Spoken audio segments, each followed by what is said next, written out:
দর্শক স্বাগত জানাচ্ছি স্কুল পরিচিতিমূলক অনুষ্ঠান প্রিয় বিদ্যালয় দেখার জন্য। চলুন স্কুলটি ঘুরে দেখে আসি। বাংলাদেশ ও তুর্কির ভ্রাতৃত্বপূর্ণ সম্পর্ক আরও শক্তিশালী করতে 1996 সালে উত্তরা 4 নং সেক্টরে ভিত্তিপ্রস্তর স্থাপিত হয় international Turkish hope school. Bangladesh ও তুর্কি দু দেশের শিক্ষা, সংস্কৃতি, নৈতিক মূল্যবোধ, ধর্মীয় শিক্ষা ও জাতীয় মূল্যবোধকে প্রাধান্য দিয়ে 1997 সালের মার্চ মাসে তুর্কির মহামান্য প্রেসিডেন্ট সুলেমান দেমিরেল আনুষ্ঠানিকভাবে স্কুলটি উদ্বোধন করেন।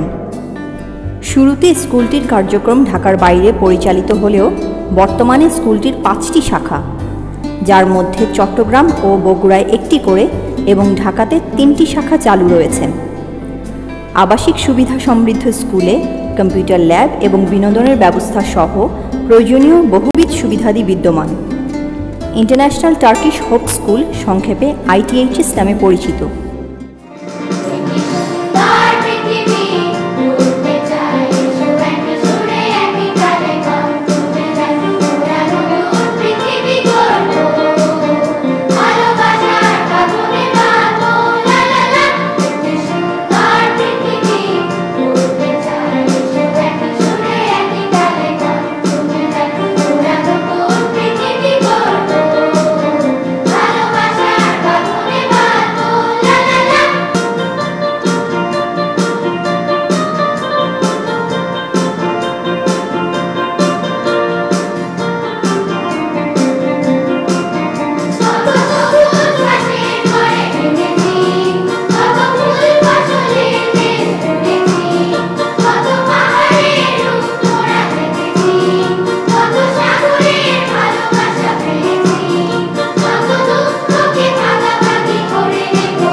I came here in 1999, so it has been 11 years.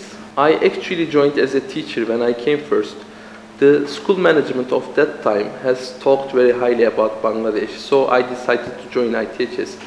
When I came first to Dhaka and joined ITHS, I was quite impressed with the warm welcome of Bangladeshi people and the nice school environment, so I stayed for many years, and meanwhile I have been offered an administrative post. I think it made our dedicated teachers, with their sincere efforts and their warm care for the students at any level, they made the difference.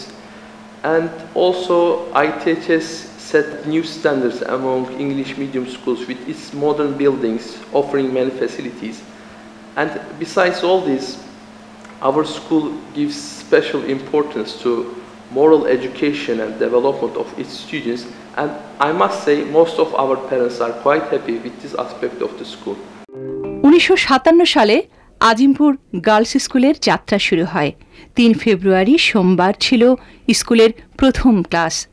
সেই সময় প্রথম ভারপ্রাপ্ত প্রধান শিক্ষক হিসেবে দায়িত্ব পালন করেন জনাব A.W. খান চৌধুরী। 1958 সালে 18 ডিসেম্বর প্রধান শিক্ষক হিসেবে নিয়োগপ্রাপ্ত হন জনাব কাজী আম্বর আলী সাহেব, যার নিরলস পরিশ্রম কর্মনিষ্ঠায় আজিমপুর গার্লস স্কুল হয়ে ওঠে দেশের অন্যতম বিদ্যাপীঠ। 1995 সালে এই স্কুলের ক্যাম্পাসে আজিমপুর মহিলা কলেজ প্রতিষ্ঠিত হয়। প্রথম অধ্যক্ষ হিসেবে যোগ দেন জাহানারা বেগম।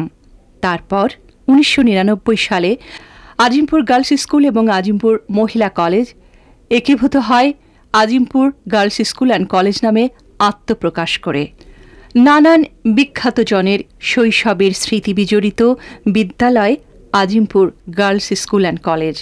এই বিদ্যালয়ে পড়েছেন এমন বিখ্যাত জনের মধ্যে প্রথমেই যার নামটি আমাদের সামনে চলে আসে, তিনি হলেন ইতিহাসের সর্বশ্রেষ্ঠ বাঙালি জাতির জনক বঙ্গবন্ধু শেখ মুজিবুর রহমানের কন্যা, দেশের দীর্ঘ গণতান্ত্রিক আন্দোলনের পুরোধা নেত্রী, গণতন্ত্রের মানুষ কন্যা রূপে যিনি বাঙালির মনে স্থান করে নিয়েছেন, তিনি হলেন গণপ্রজাতন্ত্রী বাংলাদেশ সরকারের মাননীয় প্রধানমন্ত্রী শেখ হাসিনা। ছোটবেলার টিচারদের সঙ্গে আমাদের সম্পর্কটা অন্যরকম ছিল, ভীষণ আদর করতো। আমরা কিন্তু তাদেরকে ভীষণ ভয় পেতাম। তারা কিন্তু আদর করতো এবং শাসন করতো এবং শারীরিকভাবে আমাদেরকে অনেকভাবেই কিন্তু আমাদের বকাঝকা করতো, কিন্তু সেই জিনিসগুলো যে কত আদরের ছিল এখন বুঝতে পারি।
আজিমপুর গার্লস স্কুল ও কলেজ একটি ঐতিহ্যবাহী কলেজ। এই কারণে আমরা আজকে আনন্দিত যে আজকে এই স্কুলে যিনি একসময় ছাত্রী ছিলেন, লেখাপড়া করেছেন, যার কৈশোর কেটেছে এই স্কুলে, যেখান থেকে তিনি তৎকালীন সময়ে এসএসসি পাস করেছিলেন, আজকে যিনি বাংলাদেশের প্রধানমন্ত্রী, জাতির জনক, বঙ্গবন্ধুর কন্যা, গণতন্ত্রের মানুষ কন্যা জননেত্রী শেখ হাসিনা এই স্কুলের ছাত্রী ছিলেন। যে এই স্কুলের সুনাম রক্ষার জন্য, এই স্কুলের ভালো করার জন্য, এই স্কুল যারা আগামীতে পরীক্ষাতে GP5-এর ইতিহাস সৃষ্টি করতে পারে, সেই ব্যাপারে সকল সহযোগিতা দিব।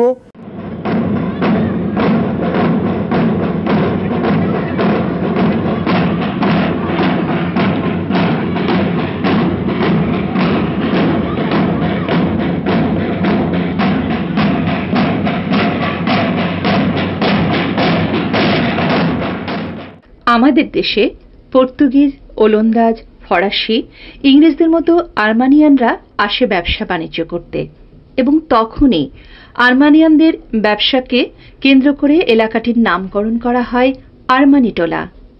1904 সালে ব্রিটিশ আমলে ঢাকায় স্থাপিত হয় আর্মানিটোলা সরকারি উচ্চ বিদ্যালয়। এটি ছিল পূর্ব বাংলার একমাত্র নিরীক্ষামূলক শিক্ষা প্রশিক্ষণ ইনস্টিটিউট, যা কিনা পরবর্তীতে গভর্নমেন্ট প্র্যাকটিসিং হাই স্কুল আর্মানিটোলা নামে পরিচিত ছিল। এরপর 1907 সালে নামকরণ করা হয় আরমানিটোলা সরকারি উচ্চ বিদ্যালয়। উল্লেখ্য যে এর স্থাপত্য ব্রিটিশ শৈলীতে নির্মিত লাল কুঠির দালান সহ একাধিক ভবনে। মূল দালানের স্থাপত্য শৈলী এতটাই নান্দনিক যে সম্প্রতি প্রত্নতত্ত্ব সম্পদ হিসেবে সরকার এটিকে স্বীকৃতি দিয়েছে।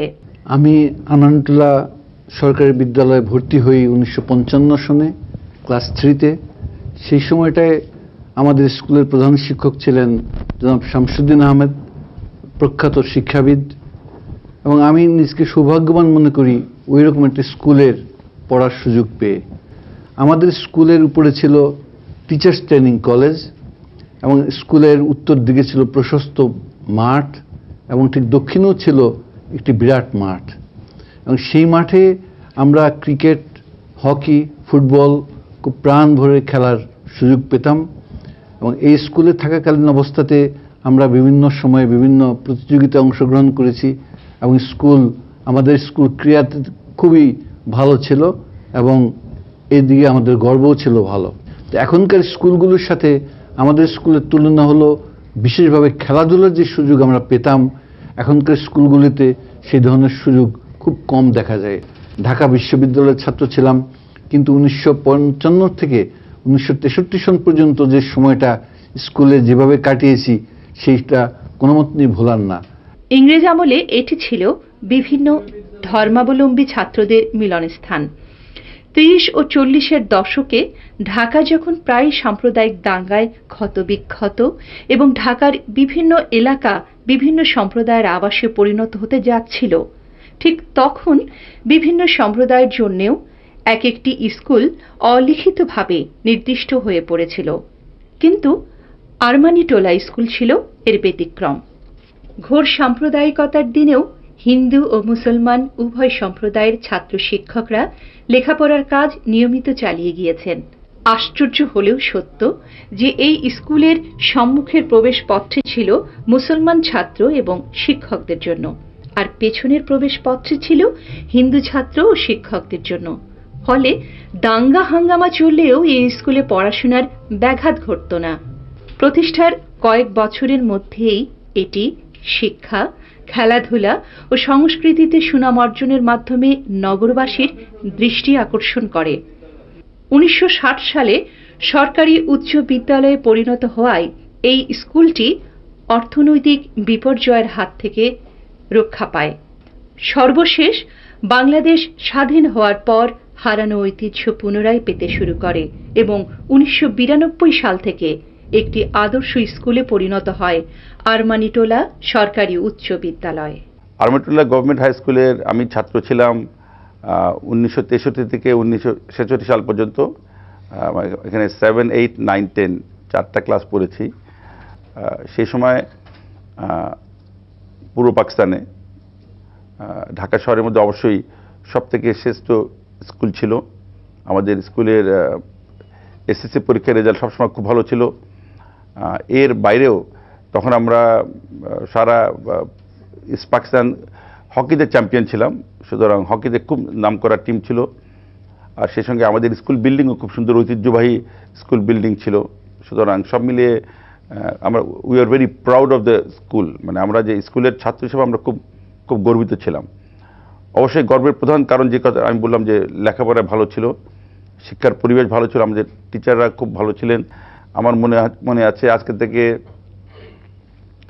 98 সনে আমি দেখেছিলাম তৎকালীন সেনাবাহিনী প্রধান, নৌবাহিনী প্রধান, বিমান বাহিনী প্রধান, পুলিশ বাহিনী প্রধান সকলেই আরমানিটোলার ছাত্র। এখনও বাংলাদেশের যারা খুব নামকরা রাজনীতিবিদ, যারা বিভিন্ন সরকারি কর্মকাণ্ডে আছেন বা বিভিন্ন শিল্পী, তাদের যদি আমরা যাই আমরা এখনও দেখব যে তাদের অনেকেই আরমানিটোলা গভর্নমেন্ট হাই স্কুলের ছাত্র ছিল।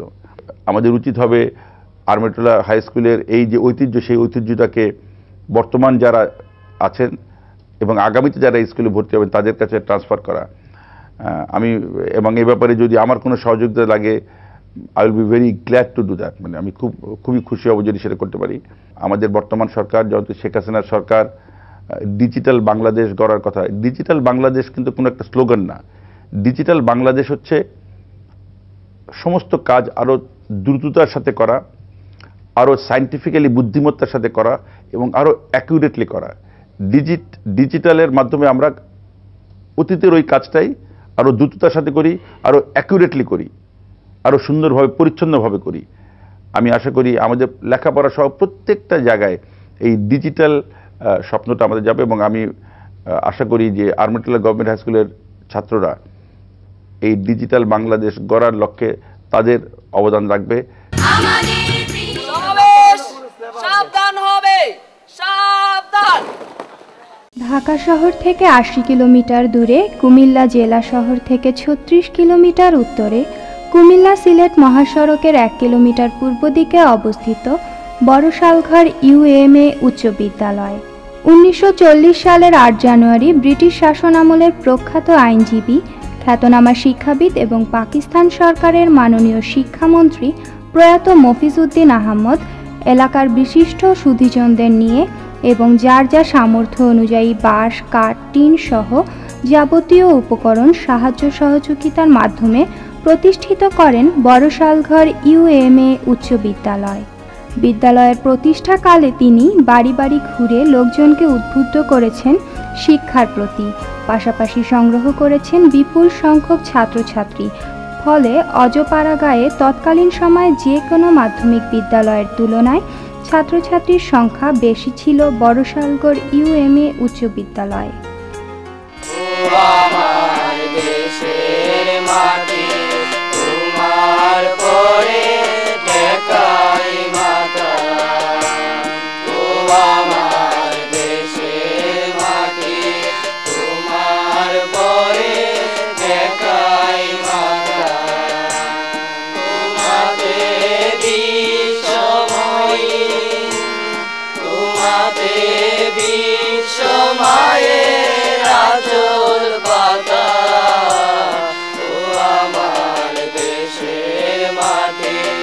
তোমার পরে ঠেকাই মাথা।